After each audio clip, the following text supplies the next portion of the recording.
service in Paducah has issued. Christian County, Kentucky, Southern Christian County in south central Kentucky, Southern Todd County in south central Kentucky, until 4 p.m. Central Daylight Time.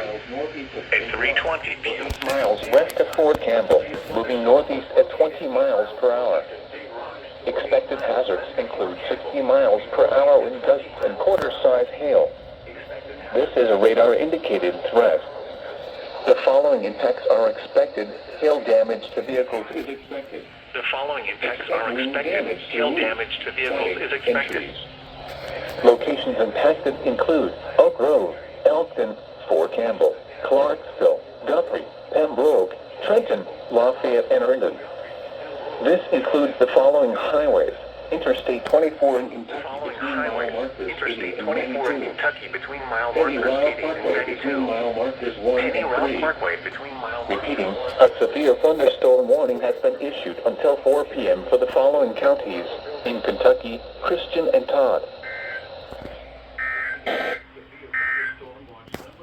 Now for the official National Weather Service. Thunderstorm watch number